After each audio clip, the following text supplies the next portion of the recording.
Vicepresidente del Partido Revolucionario Dominicano, dirigente político de larga data, Héctor Guzmán, es nuestro invitado esta mañana. Bienvenido. Un gran amigo. Estimado y queridísimo Héctor Guzmán. ¿Cómo está usted? Buenos días y gracias tanto a ti, Pedro, como a Licelo y a Ulises, aunque no esté aquí, y al equipo que trabaja aquí, a los amigos televidentes por esta oportunidad. Yo me siento aquí en mucha confianza. Ay, La gracias oportunidad a de Dios. todos. Qué bueno que está con mutuo. nosotros, don Héctor. Siempre es bueno ponderar, pasar balance con una persona que tiene tantos conocimientos, tan altas consideraciones de los comportamientos de la vida política en nuestro país.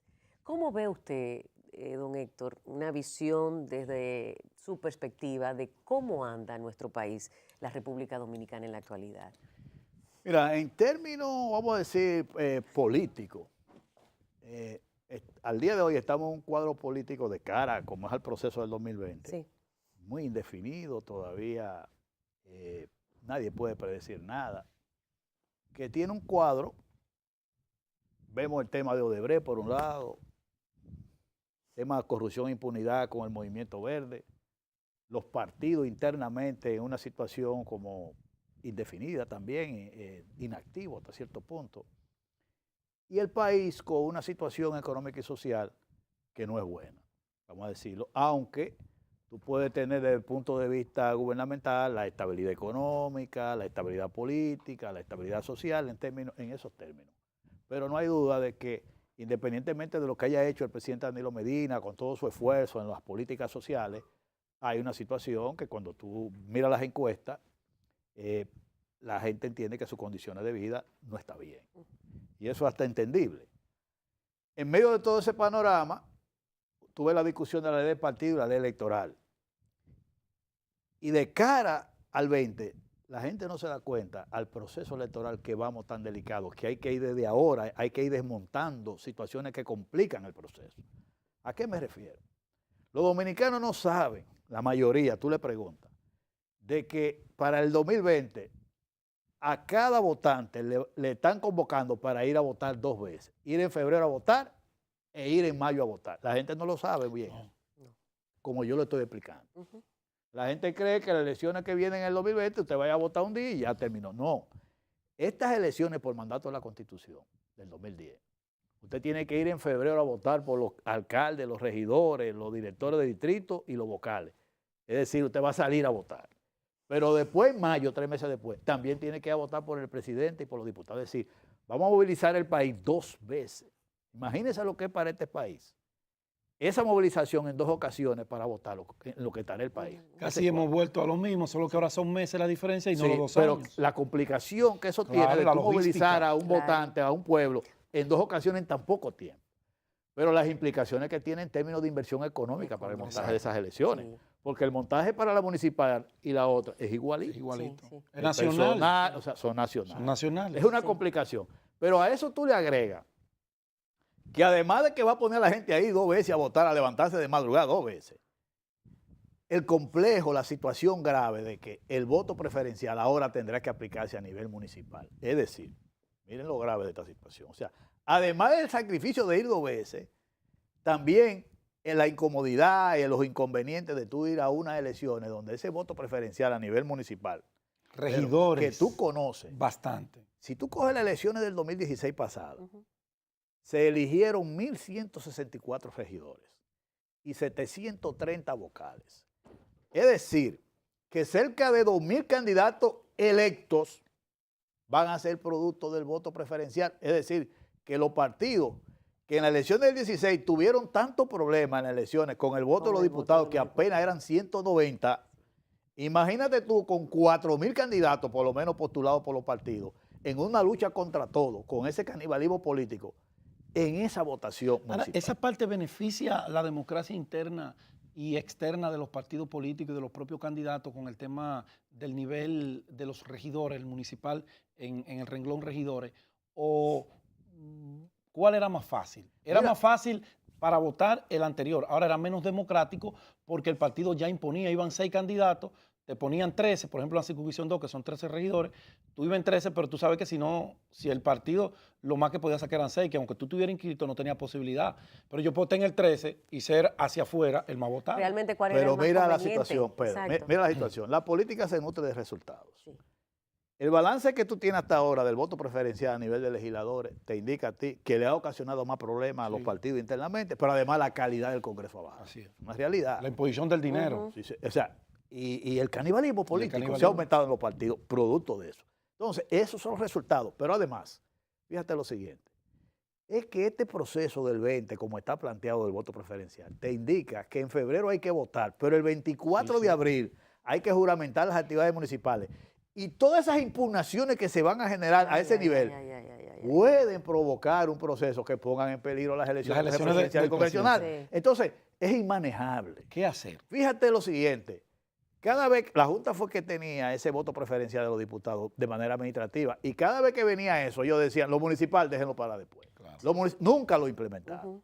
Y el propio proyecto de ley electoral que la Junta depositó en el Congreso actualmente, elimina ese voto preferencial. Y si tú oyes el pronunciamiento de los miembros de la Junta actuales, ellos no están de acuerdo con eso porque eso le hace inmanejable el proceso. Un proceso donde la gente va a votar 2 veces, tú tienes que hacerlo lo más sencillo posible y menos conflictivo posible. ¿Qué hacer? Ahí, porque eso es lo importante. ¿Qué hacer? Esa es la... Ahora que faltan 3 años. Ahora que se está discutiendo la ley de partido y la ley electoral, el liderazgo político tiene que asumir responsabilidad y dejarse de populismo. Eso es inmanejable para la Junta y es un proceso que vamos a venir ahora como el que yo le he señalado. Debe decidir en la propia ley del partido o en la propia ley electoral dejar sin efecto la ley 157 del 2013, que es la que establece el voto preferencial, y establecer la lista bloqueada y cerrada. ¿Por qué? Porque además estamos hablando de primaria, que los partidos van a escoger a los candidatos por primaria. Y si los partidos si los candidatos van a tener el lugar en función de la votación interna en primaria, pues así tú lo llevas a la boleta electoral y está. Lo que pasa ahí, Héctor, que ahí los participantes de esos procesos te podrían decir lo siguiente. Perfecto, participé de una primaria interna donde yo quedé número 1 y con los acuerdos del PLD me mandaron al número 6, por ejemplo, donde la democracia interna no se respeta. No, entonces por eso es que yo te digo, como la ley ahora establece, oye, la ley electoral establece, los proyectos de ley de partido establecen que cuando tú vayas a un proceso convencional, tú tienes que establecer previamente cuáles son las candidaturas que se van a elegir. Eso te garantiza que en función del resultado de la primaria interna, así tú irías a la colocación de la boleta electoral. Porque es para que tú no sometas a un candidato a 2 primarias. A 2 primarias. Y entonces garantice por lo menos una participación de su militancia en la escogencia de esos candidatos. Porque es que el otro proceso es inmanejable. Entonces no podemos poner al país a un problema de corte electoral nacional por un problema de voto preferencial. Pero además, por un problema administrativo de los partidos políticos. Interno. Entonces, fíjate. Totalmente, ahí estoy de acuerdo Estamos contigo. a tiempo con eso. Y en esa misma dirección yo te voy a decir también lo siguiente dentro del cuadro político. Ustedes ven la discusión de la ley de partido actualmente. La ley electoral todavía ni la han leído los legisladores. Y sucede, óigame bien, no la han leído. Yo le digo que todavía no hemos terminado una. No, porque la ley de partido tiene 5 años dando vueltas, manuseándola, como digo yo. Eso está más manuseado que una mata de café como tú estás cosechando. Esa ley de partido ha tenido como 5 o 6 comisiones de las cámaras que la han visto y todas llegan a un 90% de consenso y falta un 10% por decidir. Eso es que va a llegar a la comisión que tenemos ahora, que han hecho todos los esfuerzos posibles y todo eso. Hay que reconocer. ¿Qué significa eso? Que esa ley de partido, para que sea aprobada ahora y pueda entrar en vigencia cuando vienen los partidos el año que viene y algunos en este año de los procesos internos, se necesita, y yo lo planteo aquí, ojalá me estén oyendo y viendo, que Monseñor Agripino Núñez Collado, que ya terminó lo de Punta Catalina, otra vez tiene que asumir ese diálogo, porque óigame, es que todo está estudiado. Óyeme, Pedro, todo está estudiado. Lo que necesita son decisiones. Si el tema, vamos a decir, el tema que ustedes conocen de la primaria simultánea, de padrón de la Junta, organizado por la Junta, si hay una diferencia en uno de esos aspectos, ya todo eso está analizado. Lo que tenemos es que decidir y alguien tiene que ceder. Claro. Porque, por ejemplo, ustedes se van al PLD. Los propios legisladores tienen diferencias. Unos están de acuerdo con primaria organizada por la Junta, que sean simultáneas, pero con padrón del partido. Y otro, la diferencia es padrón de la Junta. Ustedes se van al PRM. El caso del sector de Hipólito Mejía está de acuerdo con Junta Central Electoral, padrón de la Junta y simultánea. Pero el sector de Luis quiere padrón propio. En el caso de Miguel Vargas Maldonado está de acuerdo como lo planteamos nosotros. Padrón de la Junta, organizado por la Junta y simultánea. Que yo quiero que ustedes sepan, y perdonen la inmodestia, que ese tema de primaria simultánea organizado por la Junta y cosas así, eso no está en el proyecto de ley de ningún partido ni nada. Eso fue una iniciativa que yo planteé en el equipo que estábamos trabajando cuando éramos corriente mayoritaria y que se asumió y el PRM como PRM la asumió porque es una experiencia que en Chile ha dado resultados. Y como aquí hemos llegado a una situación que no hay árbitro confiable y que el padrón de un partido genera una crisis en los partidos, lamentablemente, las condiciones están dadas para eso. Entonces, eso te dice a ti que ese proyecto de ley de partido, que es necesario, para ser aprobado, oiga que se lo digo hoy, necesita la decisión del liderazgo político. Y ahí que yo digo que Monseñor Agripino Núñez Collado puede jugar su papel. Como ya terminó con los de Punta Catalina, convoque ese diálogo y ustedes verán, porque eso debió aprobarse en un mes. Eso dice que ustedes los actores políticos no tienen capacidad para ponerse de acuerdo si no viene uno de fuera. Don Héctor, Pero es verdad. Don Eso Héctor, es lo que usted dice habla eso. de los árbitros confiables. Justamente, ¿cuál es su opinión al respecto de las escogencias de los jueces a las altas cortes? Bueno, O del proceso. del Mira, proceso. yo te voy a decir lo siguiente, ese es un tema interesante también, muy interesante.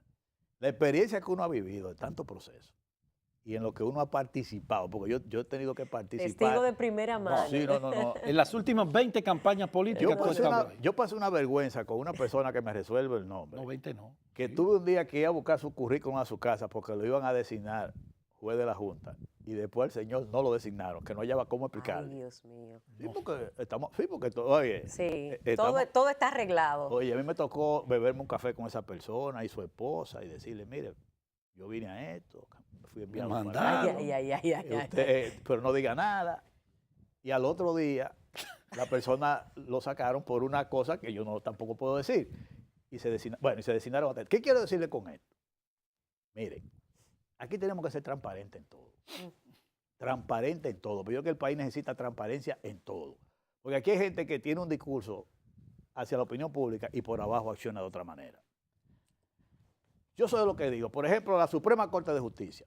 Los jueces que se van a designar son de carrera. Sí. Porque eso es lo que manda. Y solo uno, que fue el del lugar de Castaño, tú lo puedes traer de fuera. Tú puedes manejarlo. Entonces, pero el liderazgo político, con los que están inscritos ahí, tiene que asumir posiciones y decir en quién creen, en quién no creen, en quién confían, en quién no confía, pero asuma responsabilidad. Ellos no confían en lo que son del Porque otro lo lado. que pasa es que te dicen, tiene que ser independiente, tiene que ser imparcial, pero por abajo tienen su gallo tapado. Exacto. ¿Entiendes? Entonces, eso, vamos a acabar con eso. Entonces, Hipocresía. la ventaja de la Suprema Corte de Justicia es que van a ser jueces de carrera y de lo que están ahí habrá que saber. Y hay muy buenos jueces. Sí, incluso. muy buenos. Muy buenos. Muy buenos allá. Yo no voy a hablar de ninguno. No, pero no, hay muy candidatos buenos. Y lo para conozco. escoger. Ahora, en el Tribunal Superior Electoral, mire, señores, en toda América Latina, usted va, la experiencia es que ese es un tribunal donde lo deciden los partidos, porque los políticos. actores son los partidos. La clave en el Tribunal Superior Electoral y en la Junta Electoral, ¿cuál es? Confianza. Confianza. O sea, es verdad que la capacidad, la honestidad, la idoneidad, todo lo que tú quieras, pero tiene que tener la confianza de los actores de los procesos electorales. Héctor. Entonces, ahí es que yo planteo que la oposición ha cometido un error. Porque usted lo que tiene que decir, si a usted le toca una cuota de 2 miembros, Busca el mejor. de lo que están ahí, diga en cuál usted Ese es mi confía. discurso. Dígalo. Porque Peña Gómez, que fue el autor de la táctica política que en aquellos tiempos de Balaguer, con aquellas elecciones El tan 2 y 2. complicadas, Peña Gómez planteaba, yo necesito tener un ojo en la Junta Central Electoral. Y por eso que vino la tesis de los partidos plantear un representante, claro, con las condiciones de que una persona por lo menos tenga ciertas condiciones aceptables por todo. Sí, que no es un bandido. Claro, de ahí es que surge Roberto Rosario, que fue en el gobierno de Hipólito Mejía, que fue miembro de la Junta. señor. Y yo Así me es. recuerdo cuando fueron Así al es. Palacio Nacional, porque vamos a poner las cosas como son, Reinaldo Paredes, Franklin Almeida, para decirle al presidente Mejía, mire, presidente, nosotros necesitamos tener un miembro en la Junta para tener confianza y garantía en eso.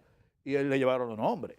Y después, yo recuerdo que nosotros nos tocó con el Senado, que era mayoría PRDista, de plantear la situación y ahí el Senado consideró de verdad, ellos tienen que tener Consenso. uno, como tenía el PRD con Eddie Olivares uno. En la Así es. Exactamente. Y ahora él tiene que hacer su trabajo. Y lo hicieron. Claro, porque muchas veces tú dices, yo no tengo confianza en esa Junta, pero usted ni siquiera tú contribuyó no lo a quién conoces, usted quería, a quién usted quería de confianza ahí, Héctor. para por lo menos te mantenga informado. Entonces yo soy partidario de que en el caso del Tribunal Superior Electoral, el liderazgo político asuma responsabilidad. Eso es mi, esa es De mi los que tesis. están ahí en la lista, diga, mire, a mí me resulta confiable este Fulano, o este o fulano, este. claro. Porque lo hacen por abajo.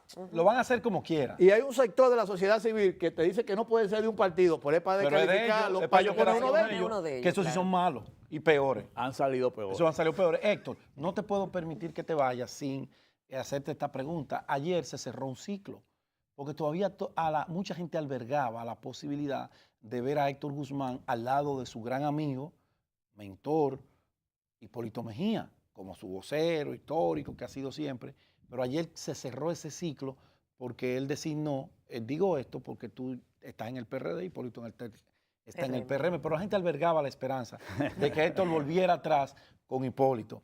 Ya Héctor no vuelve allá, se designó a Eddie Olivares, quien ya no te sustituye, porque tú hace rato que no estés en eso. Claro. ¿Cómo se siente Héctor y qué va a hacer Héctor ahora? Mira, todo tiene su final, nada dura para siempre. Cuando yo tenía el sello de Jacobo Malluta, que era el vocero de Jacobo Malluta, después fui el vocero de Peña Gómez cuando fue candidato en el 96. Me tocó el sello de Hipólito Mejía. Todavía hay gente que cree que le mandan saludos al presidente conmigo. Salúdame al presidente Mejía. Sí. Pero yo no estoy ahí. Claro, yo tengo tienes manejo. relaciones. Son ciclos que tú vas completando. Yo al amigo de Olivares, que es un amigo mío, una persona honesta, una persona capacitada, yo le deseo mucha suerte porque esa es una tarea que Ahora no te es va a fácil. tocar la vocería de Miguel ¿Qué? en el 20. No, yo creo que yo no voy a... ¿En qué está Miguel? Yo creo, yo no Nada. digo, en política tú no puedes decir, tú nunca harás eso, Tiene pero un perfil. yo he decidido hacer ya mi carrera política porque yo interrumpí mi carrera política a nivel municipal para dedicarme a la vocería de candidato. Pero ahora mismo yo estoy en una fase de que vendrá una redefinición de cuál es mi papel en la política, porque yo no solo hacía la labor de vocería, sino, mire, Yo señor, una estratega de No, comunicación exacto, política. estrategia de campaña, ese tipo. La gente no se da cuenta. Por ejemplo, la guía diaria de los políticos fue una iniciativa que yo inventé. Lo de los interactivos fue una creación mía en la campaña de 2000. Búsquenlo para que ustedes vean. Entonces, todas esas Yo creía cosas. que eso era del PLD. No, el PLD la incorporó después. Le dio fuerza. Le dio ¿Sabe fuerza qué? después, pero nosotros fuimos que inventamos eso de los interactivos, que ahora no tiene tanta cabida como No, antes. ya ha perdido, Porque porque las antes la redes gente se- le veía cierta independencia a Las la redes gente. se lo han llevado. Pero ya la gente lo ve como que son parte de un Partido proyecto. político. Ahora, uno tiene toda una serie de trabajos políticos que uno conoce. Por ejemplo, a mí me toca mucho diseñar campañas, la organización de partidos, ese tipo de cosas. Aquí yo le decía a Pedro ahorita fuera de cámara que el señor JJ Rondón, cuando vino aquí a Santo Domingo, desde aquí trabajamos el partido de Uribe, que lo llevó a la reelección, por Partido aquí de la fue U. que lo Aquí trabajamos sí. durante una semana y yo era contraparte de él para diseñar lo que es la estructura de Con la partido. experiencia que tú tienes, Claro. puedes ir Que no hay que campaña salir a donde buscar quieras. ningún tipo de estratega internacional.